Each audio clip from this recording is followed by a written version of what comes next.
অনেক গরম পড়েছে বলো। পুকুর থেকে গোসলটা সেরে আসি। ছেলেমেয়েরা বাড়িতে আছে, তাদেরও সাথে নিয়ে গেলে ভালো হতো গো। ওরা তো ঘুমিয়েছে, পরে তুমি আবার নিয়ে যেও। আমার তো এখন মাঠ থেকে এসে যাই যাই অবস্থা। হ্যাঁ চলো, আগে তাহলে আমরাই গোসলটা সেরে আসি। তারা দুজন বাড়ির পাশের পুকুরটায় গেল গোসল করতে।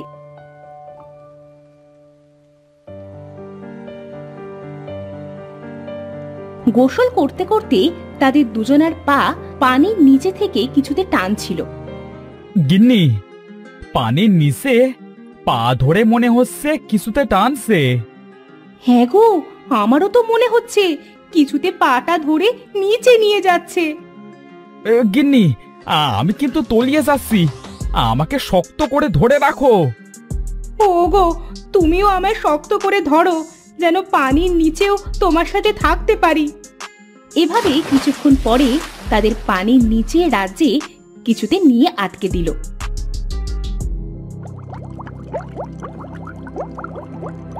ও গো, আমরা তো এখনো বেঁচে আছি গো, আর দেখো একসাথেও আছি। গিন্নি, বেঁচে তো আছি, তবে মনে হয় এবারে মরতে হবে। কেন? দেখো আমরা কোথায় আর কার ভেতরে আটকে পড়েছি। ও মা, সত্যি তো, বেঁচে থাকার আনন্দে তো এত সময় খেয়ালই করি নাই যে আমরা কোথায় আছি।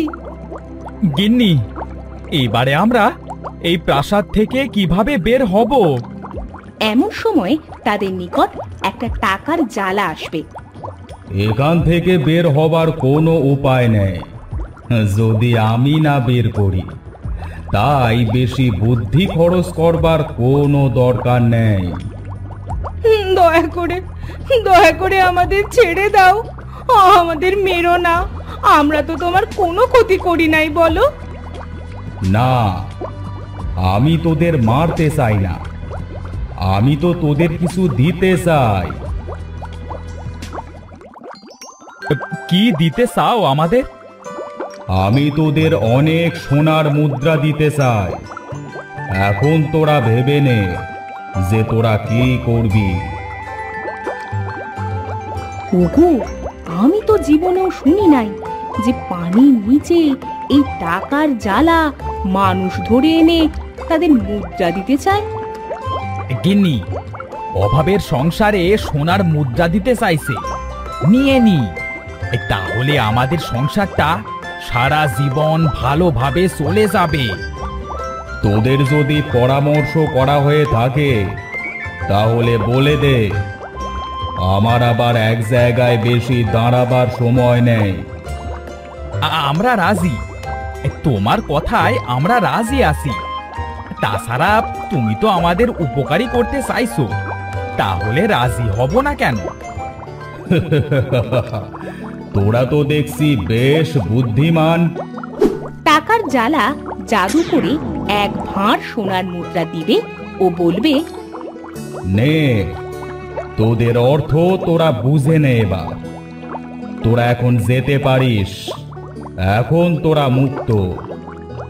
তারা দুজন সোনার মুদ্রা পেয়ে খুব খুশি হলো। রজব বলল, গিন্নি, এবার আমাদের দুঃখের দিন মনে হয় শেষ হলো। জানি না বাপু, আমার তো এই বিষয়টা বেশি সুবিধার মনে হচ্ছে না। না জানি কপালে কি আছে তা কে জানে। চলো এবার বাড়ি ফিরি।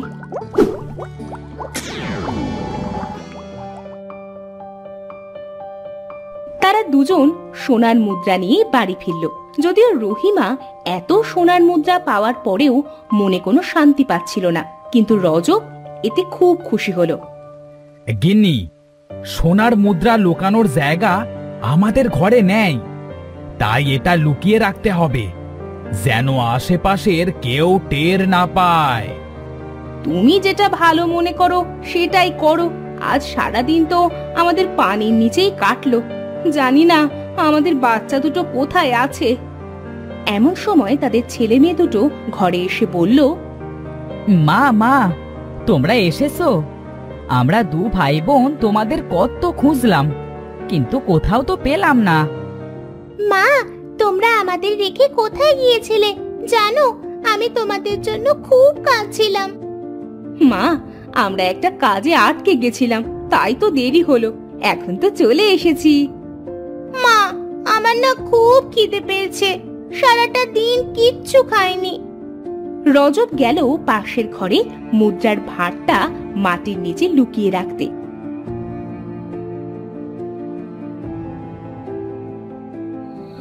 এরপর তারা সবাই খাওয়া শেষে রাতে শুয়ে পড়ল।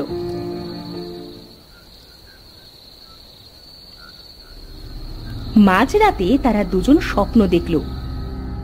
সেই পুকুরে তারা গোসল করতে গেছে, আর টাকার জ্বালাটা তাদের বলছে, তোরা গোসল করতে এসেছিস, ভালোই হলো। আমি তো তোদের বাড়িতেই যাচ্ছিলাম আমার জিনিসটা আনতে।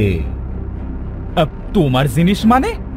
কোন জিনিসের কথা তুমি বলছো? মূর্খের দল, আমি কি তোদের এক ভাঁড় সোনার মুদ্রা গা দেখাতে দিলাম? আমার যে ছোট কচি বাচ্চা চাই। মানে তুমি কি বলতে চাইছো? তোদের দুই সন্তানকে আমার চাই। না না, এই স্বর্ণের মুদ্রার আমাদের কোনো প্রয়োজন নেই। তোমারটা তুমি নিয়ে যাও, আমাদের এই মুদ্রা লাগবে না। তাদের দুজনের ঘুম ভেঙে গেল। রজবের বউ স্বপ্নটা দেখে সেই রাতে খুব ভেঙে পড়ল। এটা আমি কি স্বপ্ন দেখলাম গো? আমি তোমাকে আগেই বলেছিলাম যে আমার জিনিসটা ভালো ঠেকছে না। গিন্নি, আমিও তো খুব খারাপ স্বপ্ন দেখেছি। তুমিও কি স্বপ্ন দেখেছো? রহিমা স্বপ্নের কথা খুলে বলবে। কি বলছো গিন্নি? আমিও তো সেই একই স্বপ্ন দেখেছি। আমার দুই ছেলে মেয়েকে চোখে চোখে রাখতে হবে, এদের আমি আর বাড়ি থেকে কোথাও যেতে দিব না। গিন্নি, এখন ঘুমিয়ে পড়ো, কাল সকাল হলে দেখা যাবে কি করা যায়। তারা সেই রাতে ঘুমিয়ে পড়ল।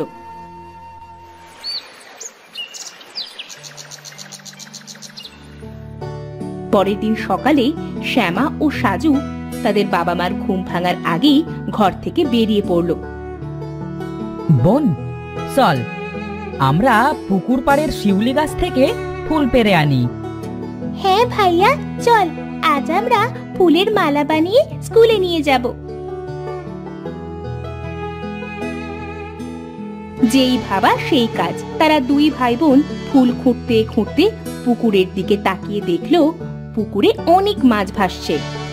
ভাইয়া ভাইয়া, দেখ দেখ, পুকুরে কত কত মাছ মরে ভেসে উঠেছে। চল আমরা গিয়ে নিয়ে আসি। হ্যাঁ বোন, চল, নিশ্চয়ই বাবা মা খুব খুশি হবে।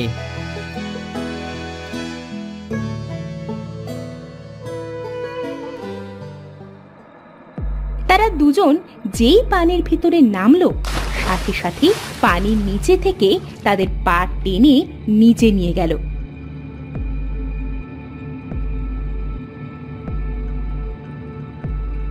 এদিকে রজব আর তার বউ ঘুম থেকে উঠে ছেলে মেয়েদের খুঁজতে খুঁজতে সেই পুকুর পাড়ে গিয়ে বলল,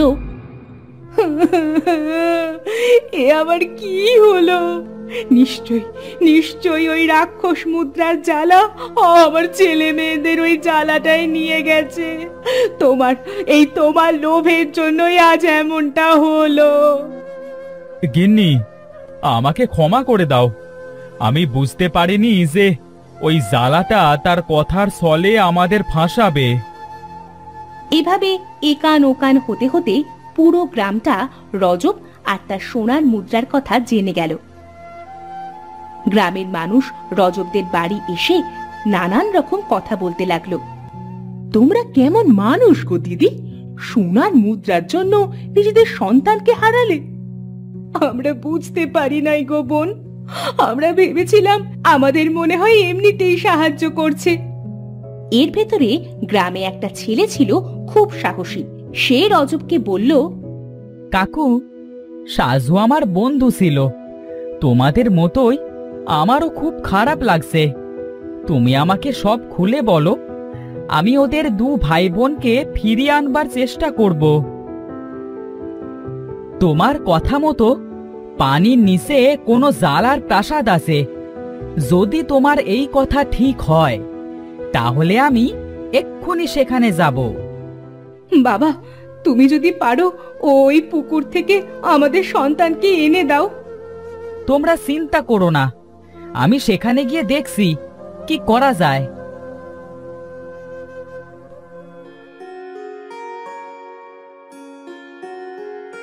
মিলন এ কথা বলে সেই পুকুরে ঝাঁপ দিল। সে পানির অনেক গভীরে চলে গেল। হঠাৎ তার পা ধরে পানির নিচে কেউ টেনে সেই প্রাসাদে নিয়ে গেল। কে তুমি? ছেড়ে দাও আমাকে। আমি মুদ্রার জ্বালা। তোদের জন্যই তো আমাকে মানুষের সোনার মুদ্রা দিতে হয়। আজ যখন তুই আমার কাছে চলি এসেছিস, তখন তোদের তিনজনের রক্ত দিয়ে গোসল করে আমি জ্বালা থেকে জ্বালাদের রাজা হব। তার মানে এরা দুজন ওই জালার কাছে আছে।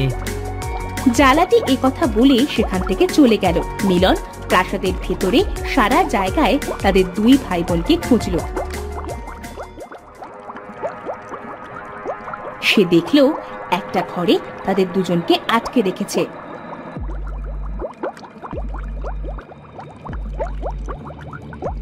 সাজু, শ্যামা, তোরা এখানে? আমাদের এক্ষুনি এখান থেকে পালাতে হবে, না হলে আজ আমাদের ওই জালাটি বলি দেবে। আমরা জানি ওই জালাটিকে কিভাবে মারতে হবে। আমরা যদি পালিয়েও যাই, ও আমাদের আবার খুঁজে বার করবে। তাহলে তাড়াতাড়ি বল। আমাদের পাশের ঘরে ওই জালার সব সোনার মুদ্রা আছে।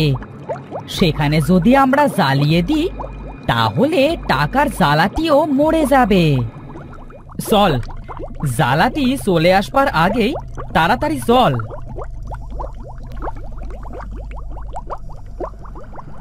তারা তিনজন পাশের ঘরে যাওয়ার সাথে সাথেই জালাটা তাদের সামনে আসলো। মিলন, তাড়াতাড়ি তোর কাজটা শেষ কর। সাজু এ কথা বলার সাথেই মিলন মুদ্রায় আগুন জ্বালিয়ে দিল, আর সাথে সাথেই জ্বালাটা জ্বলে গেল। ভাই, ভাই, আমাদের তাড়াতাড়ি এখান থেকে বার হতে হবে। হ্যাঁ বোন, চল।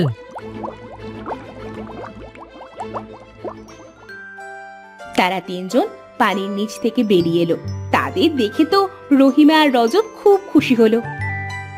আমার লক্ষ্মী সোনারা, তোরা ফিরে এসেছিস। ওগো, ওগো, দেখো, আমার ছেলে মেয়ে দুটো আবার আমার কাছে ফিরে এসেছে। তোমাকে অনেক ধন্যবাদ বাবা। তুমি না থাকলে আমার ছেলে মেয়ে দুটোকে কোনো দিনও ফিরে পেতাম না। সবাই শোনো, এই পুকুরটার মুদ্রার দোষ আছে। আর কোনোদিনও কেউ এই পুকুরে গোসল করতে আসবে না। হ্যাঁ, ঠিকই বলেছো। আমরা সবাই মিলে এই পুকুরটাকে বুঝিয়ে দেব।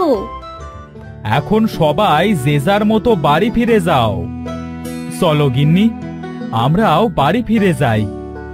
বাবা মিলন, আজ কিন্তু তুমি আমাদের সাথে খাওয়া দাওয়া করে তবেই বাড়ি ফিরবে।